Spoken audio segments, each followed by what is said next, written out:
Hi, I'm Jen Gallacher and welcome to a Memories Made scrapbooking process video. Today's video is sponsored by Elle Studio. So all of the elements you're going to see in this particular layout process video is from that amazing company. Now I will link you to as many of those products in the video description below, and that will take you directly to their website and you can shop some of these noteworthy release supplies. So we're going to start with this sheet of 12 by 12 pattern paper. It has numbers on one side and it has stripes on the other. I wanted to point out that the stripes have different patterns within them, making it a lot more interesting. So I love yellow. I love the way it makes things pop. Don't be afraid to use pattern paper. Pattern papers like this that are a little more subtle in the background are perfect ways to start the foundation of your layout. Now during this process video, I'm going to be using as many things from their release as possible just to show you how great they work together.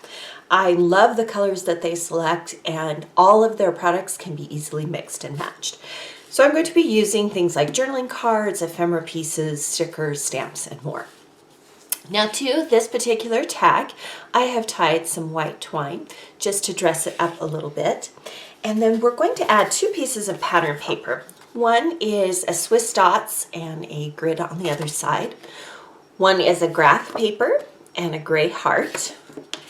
And I love the way 6x6 papers just create a great foundation for a page. So we're going to place the first one down behind, and if you wanted to, you could cut off extra pieces of the paper, but I wasn't too worried about that. So I wanted to place that one down first. Then I'm going to add my tag. So sometimes I like to build my grid a little bit more before I set everything down. We'll add the journaling card. You can see they are double-sided, which is great if you are a pocket page scrapbooker. And I want that noteworthy moment just to stick up a little bit off the top of that white grid paper. And once I get the placement how I want, then I'll come back in and stick this down. I'm just using a dot roller adhesive. I don't add tons. They seem to stick fine. I haven't had any problem with things coming off. But if you like to use tape runners or whatever you prefer, go for it. And then finally, I'll take this little yellow Today tab and I'll add a final layer right here at the very top of my cluster. Just creating this beautiful visual cluster. See how everything already works together, and I really haven't even had to do much. I have two photos. One is actually from my Instagram feed, and it was already cropped to a square. These are phone photos. I would not print them at full size unless you have a really good printer or your phone actually has a little bit higher of a resolution, because I have found that some of my photos come out a little bit blurry when I am not paying attention to that. So when I print at home, I do print a little bit of a white border around each element. I'm going to stick these off the page here. So now that I have my photos down, I want to start filling in some of the white space around here. Now I want to leave some of the page unaltered and leave some space for the eye to rest, but we're going to create another cluster. Love this little memo card, and we're going to add some new colors to this particular page. So just some designer tips. You'll notice that the memo aligns with the left side of the photo. And then I have this notes. I'll go right under here. I'm going to overlap that photo. I have another ephemera piece that says check this out. It's got a little pointy arrow bringing in some of that spring green. And this one's going to go off the side quite a bit. And then to bring in some additional texture, I am using this wood veneer shape that says a day to remember. And I like to use either double-sided sticky tape, or I'll just use a few glue dots on the back to make sure that these adhere well. I'm going to actually move that photo up a little bit and go under that wood veneer just a little bit. What I love about when you have grid paper, it's so easy to align things. Now for some interest, I am going to combine two different things. I'm going to take some ephemera pieces that are butterflies, and then I have some epoxy stickers that I'll add in as well. Now something that I like to do that adds some visual interest is I'm going to add some pop dots on the back of one of the butterflies. And these foam dots are just large enough that they will not interfere with you adding your layout into your scrapbook. So you can slide it in and it won't make it too bulky. Just adds a little bit of a raised effect. And then the next ones we can just add adhesive to. And then the sticker, because it's an epoxy sticker, is already sticky on the back. So we have this cute little cluster of different butterflies. Now for our title, we're going to combine a few things. The first thing we are going to use is this little die cut piece. This says living in the moment, soaking it all up. And these were cut from some of the pieces. And this is going to go right along the bottom of this pattern paper. It's slightly overlapping here on the bottom, meaning it's sticking off the edge a little bit. And then to that, we're going to use this favorite sticker. It comes from this epoxy sticker set, but what I like to do is I leave the backing on and then I can kind of see how I want the placement to be.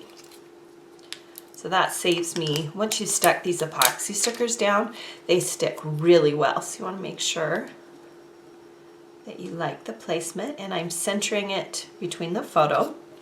And then to create the title, I'm going to actually use two enamel epoxy circles. One says "Don't forget" on the yellow, and the other one says this. This is kind of a tongue-in-cheek way to do a title. Plus it brings in some cool circular elements. Okay, down here at the bottom of the page, I'm going to be using some of these great little journaling pieces. And I want to kind of build them up a little bit.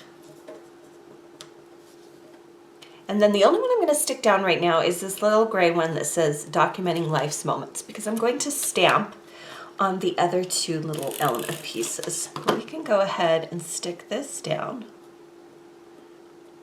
Now one thing I try and do is offset, so it's not like straight, straight, straight. It just is a lot more interesting.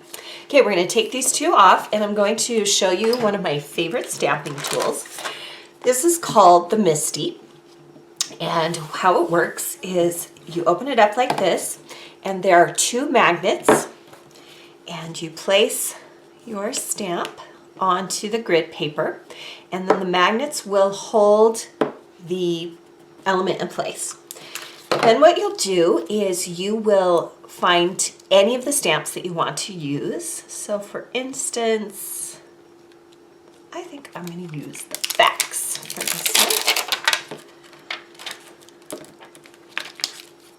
So now what you need to do is you need to place the stamp so it actually would look just like it would as if you stamped it onto the actual element. Straighten it out and center it with your fingers.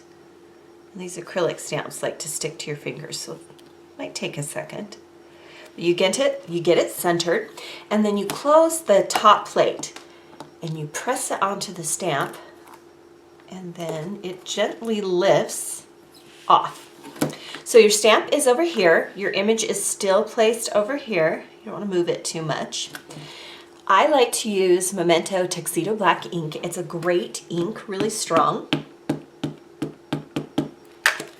And I ink that up on the left side, and then I press in.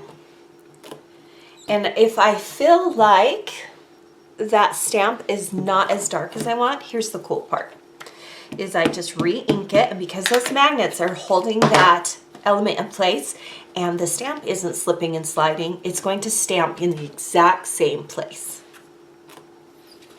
So now I have a really dark stamped image. So you can do this for any of your stamped images. This is great because you have all these different elements that you can use, all these numbers, and they're so much fun to add to your page. So you can either use a clear acrylic block and stamping ink, or you can use a stamp tool like the Misty. All right, now that we have stamped a few different little elements, and I went ahead and stamped this off camera, once it's dry, you want to give it a little bit of time to dry, you can add these to your page.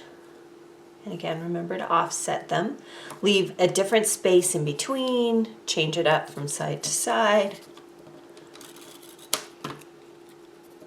Make it more interesting. And then because I have a wood veneer element up here, I want to bring in some wood veneer down here at the bottom. Again, I'm just using a glue dot. And I placed it between the two. Now I'm going to go back in and fill in some spaces with some additional stickers, and it's up to you how much you fill in and when you feel like it's done.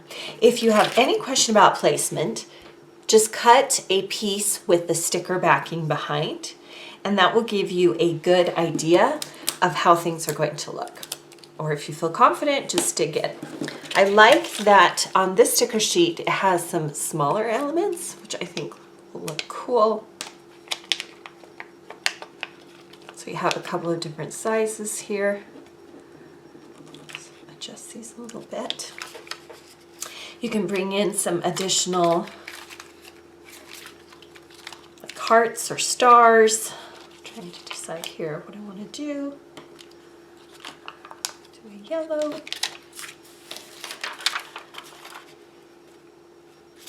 It's just so much fun to try and pick out all the different embellishments that you want to use on your pieces.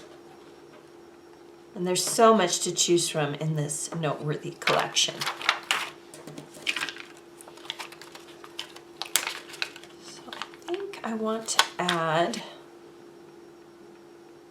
another sticker in blue on top just to make that title stand out a little bit more.